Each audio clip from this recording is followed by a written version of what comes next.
আসসালামু আলাইকুম। কেমন আছেন সবাই?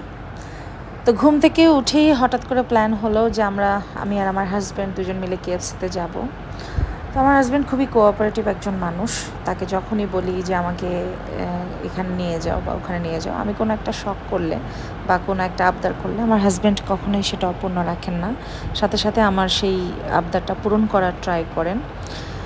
তো ওকে আমি সকালবেলা ঘুম থেকে উঠেই বললাম যে চলো না, আজকে সকালে নাস্তা করতে ইচ্ছা করতেছে না বাসায়, বা বাসায় রান্না করব না, তো তুমি একটু আমাকে কেএফসিতে নিয়ে চলো।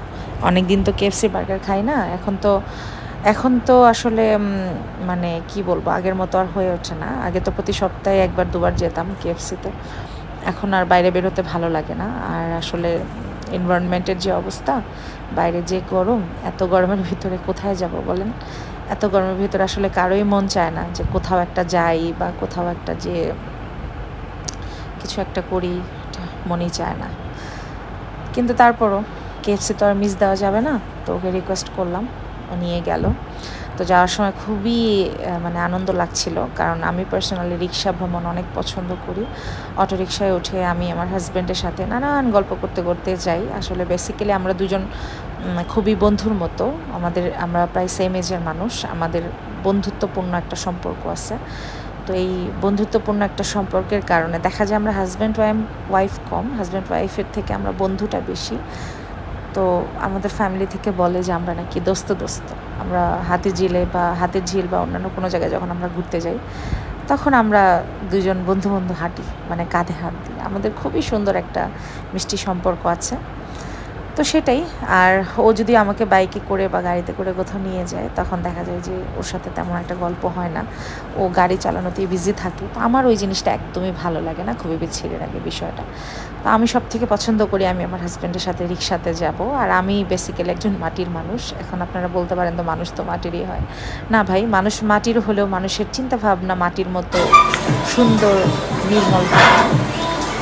অনেক মানুষ আছে যে মাটিরই তৈরি, কিন্তু তাদের মেজাজ বা মানে কথাবার্তা চালচলন আগুনের মতো, ব্যবহার তো অন্যরকম। তাদের মাথা বা তারা মনে করে যে গাড়িতে চড়া মানুষই মানুষ, আর রিক্সা মনে করে মানুষ যে মানুষ। তারা দিন শেষে এটা ভুলে যায় যে যত বড় লোকই হোক না কেন বা যত টাকা পয়সার মালিকই হোক না কেন, দিন শেষে কিন্তু তাকে ওই 3.5 হাত মাটির ভিতরেই থাকতে হবে, মানে মাটির মানুষই হতে হবে তাকে। সে কিন্তু ওই দালান কোঠায় মরে যেতে পারবে না। হ্যাঁ, মরে যাওয়ার পরে দালান কোঠায় সাহায্য করতে পারবে, তারা ভুলে যায়। তো যেটা বলছিলাম, আমার কাছে রিক্সা গ্রামীণ যে জীবনযাপন, এগুলো আমার কাছে অনেক ভালো লাগে। তো আপনার ভাইয়া আর আমি, মানে আমার হাজব্যান্ডের রিক্সায় করে যাচ্ছিলাম। আমাদের বাসা থেকে কেএফসি খুব একটা দূরে না, আমাদের বাসা থেকে ওয়ারি খুব কাছে, মানে রিক্সা দিয়ে যাওয়ার পথ। এখান থেকে 100 টাকা বা 120 টাকা ভাড়ার মতো। আসলে 100 টাকা 120 টাকা ভাড়া শুনে আবার বুঝবেন না যে অনেক দূর, না না। এখন আসলে বাসা থেকে বের হতে গেলে, এখান থেকে এখানে গেলেই 40-50 টাকা ভাড়া রিক্সাওয়ালারা পেয়ে যায়। সব কিছুরই দাম বেড়েছে, তাদেরও চাহিদা বেড়েছে। সো তারা তো ভাড়া চাইবে, 40-50 টাকা ভাড়ার জায়গা হয়তো 100-120 টাকা, কিছু করার থাকে না। তো আমরা জ্যাম কমে যাওয়ার কারণে জ্যামের সাথে বেসিক্যালি যখন ঈদের মৌসুম আসে, ঈদের সময় আমি এই টাইমটা খুবই বেশি এনজয় করি, তার কারণ মানুষ থাকে না। আর মানুষ না থাকলে জ্যামও কম থাকবে, মানে ঢাকা শহর একদম দেশের বাইরের মতো একটা মানে ভাইব আসে। আমার খুবই ভালো লাগে। আমার আসলে যানজট জ্যাম ভালো লাগে না। আমি যেহেতু কথা করি, দেখা যায় যে বোরখা পরে এত গরমের ভিতরে জ্যামে বসে থাকা কষ্টকর হয়ে পড়ে। এখন ঈদের টাইমটাতে কমে যায়, তখন আমার খুব ভালো লাগে। বা আমি কেন, আসলে যে কোনো শান্তিপ্রিয় মানুষ পছন্দ করে। তো আমরা গেলাম। তো কথা বলতে বলতে হুট করে দেখলাম যে আমার বাটিটা উল্টে গেছিলো, মানে আমি অন্যমনস্ক হয়ে গেছিলাম। হাসিও পাচ্ছিল যে বাটিটা উল্টে গেলে খেতে খেতে এমনই ক্ষুধা পাইছিল ভাই যে খেতে খেতে বাটিটা উল্টে গেছিল। হ্যাঁ, সত্যি অনেক ক্ষুধা লাগছিল। আর কেএফসি চিকেন আসলে সবারই ভালো লাগে, কার না ভালো লাগতে বলে। তো আমার পার্সোনালি কেএফসির ভিতরে রিজো রাইসটা অনেক বেশি পছন্দ, কারণ এটা অনেক ফ্রেশ হয়। আর আমি গেলেই আপনার ভাইয়া ওটা আমার জন্য অর্ডার করে দেয়। আর কেএফসিতে আসলে এখন তো অনেক টাকা বিল হয়, আপনি ভালো করে যদি খেতে চান আপনার 3000 টাকার মতো বিল আসবেই, এর নিচে আসা সম্ভব না। তো আমরা নিয়েছিলাম 2টো রিজো রাইস নিয়েছিলাম, তারপর মিঙ্গেলস বাকেট নিয়েছিলাম 2টো প্যাকেজ, তারপরে 2টো ড্রিঙ্কস নিয়েছিলাম, তারপর আর 2টো বার্গার নিয়েছিলাম। একটা নতুন বার্গার এসেছে, নাম হচ্ছে ডাবল ডাউন বার্গার, এটা আপনাদের ভাইয়া নিয়েছিল, আর আমি নিয়েছিলাম ডাবল চিজ। তো আমরা খাচ্ছিলাম, খেতে খেতে অনেক গল্প করছিলাম, কিন্তু আমার কনসেন্ট্রেশন কিন্তু খাওয়ার ভিতরেই ছিল। এই রকম বাটি খালি করে ফেলছি আসলে, মানে অনেক ক্ষুধা লাগছে যে এই জন্য বাটি খালি করে ফেলছি।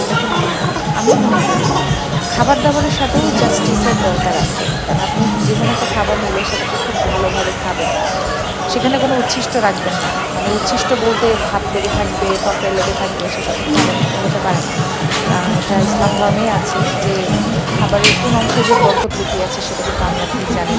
তো আমাদেরকে ভালোভাবে খেতে হবে, সুন্দর করে খেতে হবে। এটা অনেকে আবার বড় লোকে দেখানোর জন্য একটু ভদ্রতা সূচক রেখে দেয়, আমি আবার ওই ধরনের ভদ্রতা বিশ্বাস করি।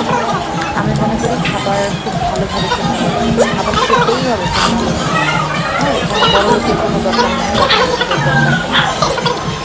তো আমি সেভাবেই খাই, আমি চেষ্টা করি প্রত্যেকটা জিনিসের সাথেই আসলে জাস্টিস করার। মুসলিম হিসেবে আমাদের যত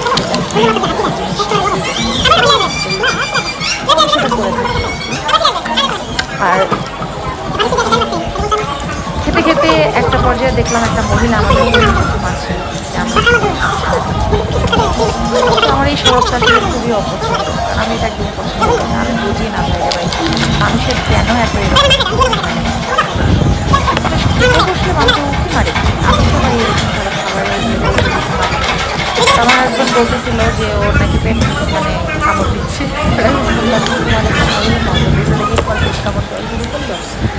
পরে বললো যে হ্যাঁ কি আর করবো, পেট কামড় দিচ্ছে, মনে হয় একটা সমস্যা হবে। পরে বললাম যে না, আল্লাহর রহমতে হবে না, খাও, কোনো সমস্যা হবে না ইনশাল্লাহ। তো ও খাচ্ছিল, আমাদের দুজনের পছন্দ আবার টাইপের, ও যেটা পছন্দ করে সেটা আবার আমি খাই না, আর আমি যেটা পছন্দ করি খাই না। রেসিপি খেতে গেলে ও স্ট্রিট নেয়, কিন্তু আমার আবার চিকেন স্ট্রিটটা একদম ভালো লাগে না। আবার আমি উইংস খুব পছন্দ করি, ও উইংস একদম খায় না, ও উইংসগুলো আমাকে তুলে তুলে দিয়ে দিচ্ছিল। তা আমি আমার উইংসগুলো খাচ্ছিলাম, আর আমার যে স্ট্রিটগুলো ছিল সেগুলো আবার আমি একটু তুলে দিয়ে দিলাম। আসলে সাংসারিক জীবনে দুজনের পছন্দ সব কিছুই একদম হয়ে গেলে তখন আবার একটু প্রবলেমও হয়। আমার মনে হয় কিছু কিছু ক্ষেত্রে একটু আলাদা হওয়ারই দরকার আছে, ফুড হ্যাবিটে আলাদা হওয়াটা খুবই প্রয়োজন। যেমন ও আমাদের কাছে যখন মুরগি রান্না হয়, মাছ রান্না হয়, মাছ পছন্দ করছে, মুরগি পছন্দ করে, মুরগি দিয়ে ভাত খাই না, আমি আবার মাছ ছাড়া ভাত খাই না, আমার মাছ খুব ভালো লাগে, ভাজা যে কোনো টাইপের তরকারি হোক বা আমার মাছ খুবই পছন্দ, ও মাছ খায় না। ও কাঁটা ছাড়া মাছটা মাঝে মধ্যে প্রেফার করে, কিন্তু আমি আবার সব ধরনের মাছ খাই, মাছের ক্ষেত্রে আমার কোনো সমস্যা হয় না। তো আমাদের পছন্দ অপছন্দ এই ধরনের রিভার্স হওয়ার কারণে আমরা স্পেন্ড করতে পারি, মানে আমাদের ভিতরে কোনো মনোমালিন্য হয় না। সাংসারিক জীবনে আসলে সব কিছু ব্যালেন্স হওয়া দরকার, আর আমার মনে হয় আমাদের সম্পর্কের ভিতরে আল্লাহ সব কিছু ব্যালেন্স করে দিয়েছেন, সেটা পছন্দ সব কিছুতে রয়েছে। আর সর্বোপরি আমরা যে ভালো আছি দুইজনের সংসারে, এটাই সব থেকে বড় কথা, আলহামদুলিল্লাহ। ও অ্যাজ এ হাজব্যান্ড হিসেবে আমাকে খুবই ভালোবাসে, আমিও ওর ওয়াইফ হিসেবে চেষ্টা করি খুশি রাখার, ভালো রাখার। এটাই দরকার আসলে। সবার জীবনে যেন এরকম সুন্দর হয়, স্বাচ্ছন্দ্যময় হয়, মেন্টালিটি যাতে করে একই স্ট্যান্ড করে, দোয়া করি। আপনারাও দোয়া করবেন যাতে করে। আপনাদের সাথে আজকে অনেক কথাই বললাম, আশা করি আপনারা এনজয় করেছেন আমার ভিডিওটা। আমাকে সামনে এগিয়ে নিয়ে যাওয়ার জন্য আমার জন্য আরও